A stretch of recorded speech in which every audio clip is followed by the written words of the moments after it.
What's this topic called? It's really hard. The definite integral. Definite integral. Figure this one out. The book always makes me look harder.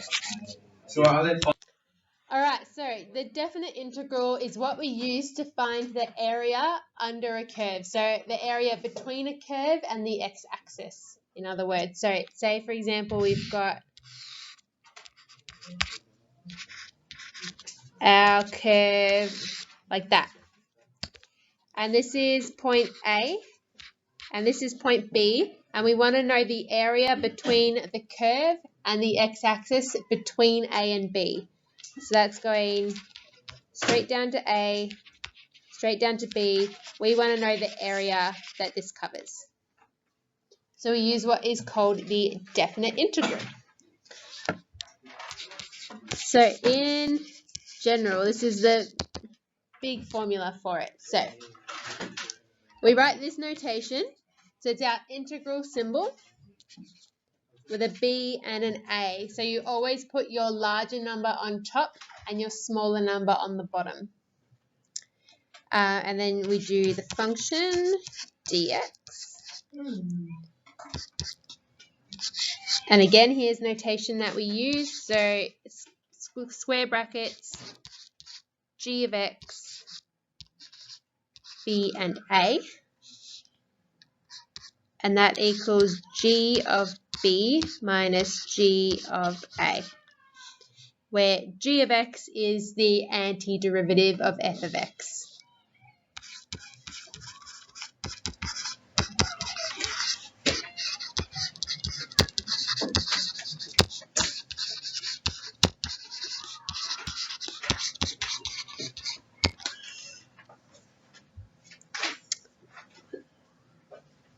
Okay, so what you do is you antiderive the function that goes in the square brackets. You put your b on top, your a on the bottom, and then you sub in b into the antiderivative, and you sub in a into the antiderivative, and you minus one from the other. It'll become a lot more clear when we do an example. What you need to know is that the area above the line or above the curve is found by essentially the same thing, but you do the negative.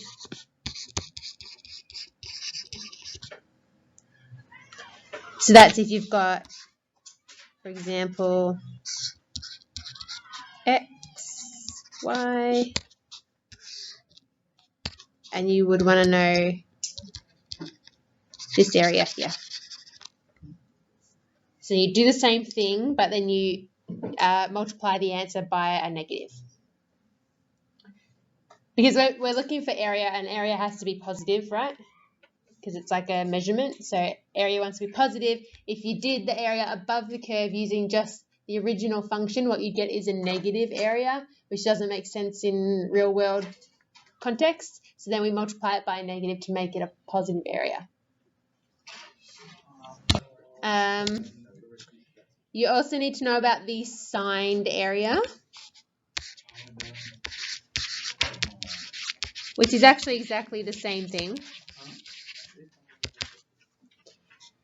So you know how we said if you're looking for the area above the line, you have to multiply it by a negative? The signed area is actually the area you get before you multiply it by a negative. So it'll be the signed area is like the negative area if it's above the line, or the positive area if it's below the line. So like what we just said, if you had a function like that and you looked for that area there, that would be actually like a negative area. And that's what we call the signed area. So it has its sign kind of still attached to it. So if you've got a function like this,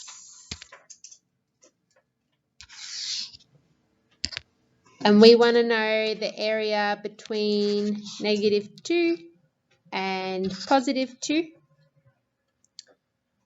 So it'd be this bit here. and this bit here. Signed area is above and below. Yeah. Like signed area is rather than the part, the section here, multiplying it by a negative to make it a positive area, you would just leave it as a negative. So if you were trying to find the area of both of these sections, you would normally add them together, right? But because the area of this section is actually negative, you would add all the sections here and then take this one away. That makes sense. Isn't the area above the line negative? Yeah, so this is the area above the line. Above the line. This not the x-axis, the line. That's above the line. Wait, why is it colored in green? Because I'm just trying to show you where I'm talking about. So this bit here, that's a positive area. That's positive area. This is negative area. You just do absolute value where it's got one or two lines on the other side. So the total signed area.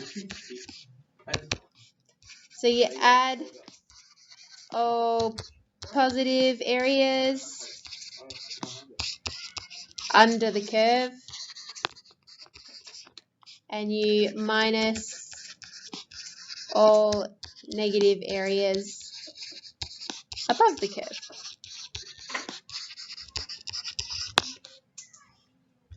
Right, so the signed area of any space below the curve would just be positive, and the signed area above the curve or any space would be negative. And if you're looking for the total signed space, you add all the bits that are under the curve and you minus all the bits that are above the curve, obviously because the first one's plus and the second one's minus. Okay? Right, so example.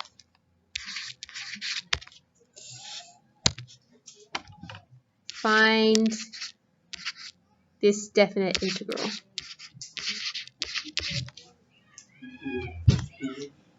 That is the whole question.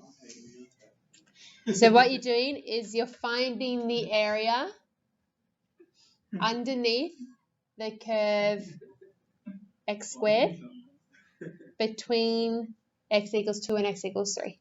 So this has to be calculated. No, you can do this all by hand. So we'll follow the formula.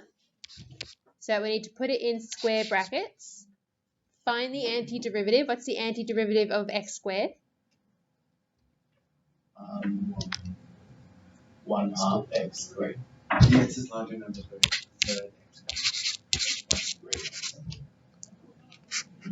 Yep. I should add there is no c in this definite integral, so you don't need to add a c. Right, and then 3 goes up here, 2 goes up here. And then all you're going to do is sub 3 into it and then minus sub 2 into it. So we're going to sub in 3 and then minus sub in 2.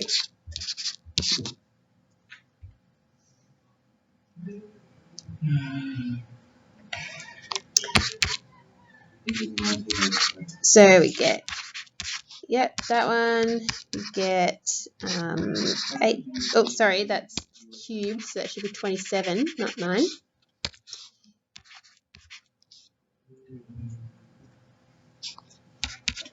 Yeah, third of 27 is 9, a third of 8 is 8 thirds, 9 minus 8 thirds, 19 on 3. So the area below x squared between x equals 2 and x equals 3 is 19 on 3 square units. Because the area. So what about the squared units?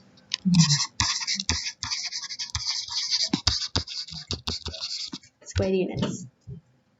Because we don't know what the units are. Usually say centimeters squared, but you don't know what the units are, so squared units. Okay. Another one.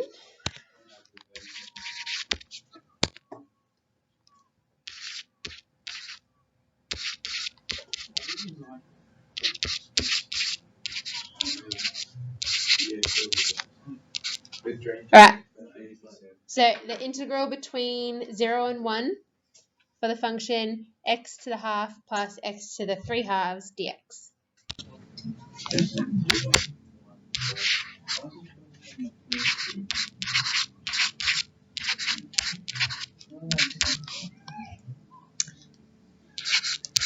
Oh, no, that's not right. What would be the next one? 3 over 2 plus 1 is 2.5, which is 5 over 2. Divide 1 by 5 over 2, you get 2 over 5. X to the 5 over 2. 1 and 0.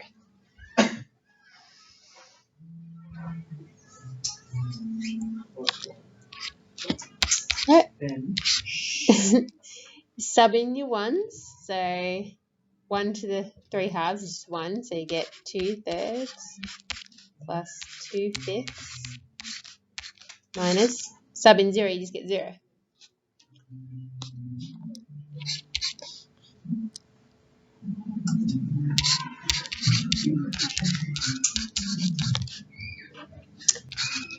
Six and 10.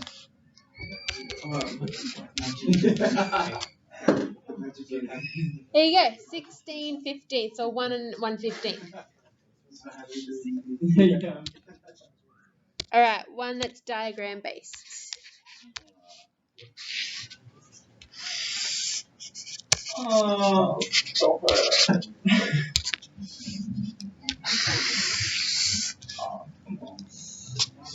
Right, so this is 0. Obviously, this is 2. This is 3. Will there be a question on the exam where it's like pi on 4, pi on 7, and find the area of the sine graph? Maybe. Might be.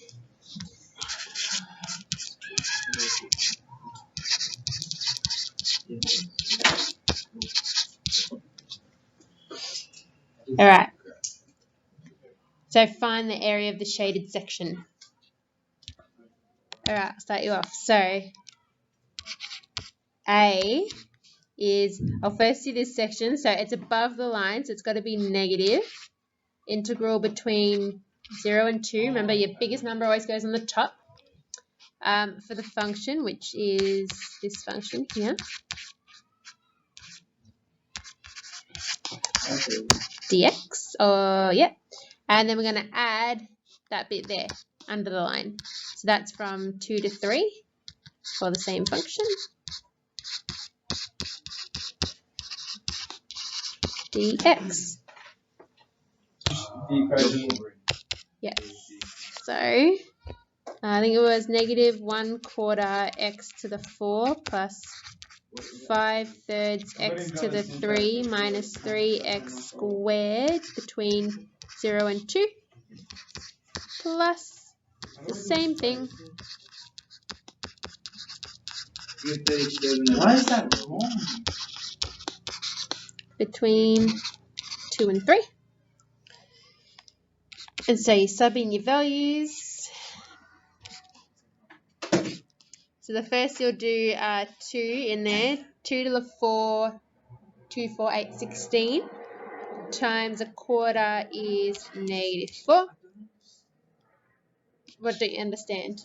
Miss, so we can't put that first line straight to the calculator. Yeah, you should be able Because to. I've put the exact same stuff in and I Alright, where are we up to? So substituting in 2, so that's 8. That's 40 over 3. Minus 3 times 4, 12. If you sub in 0, you get 0, so just leave it off. So then you got to sub in 3. I already prepared this earlier, so just like a cooking show, I'll fill it in. So it should be a minus.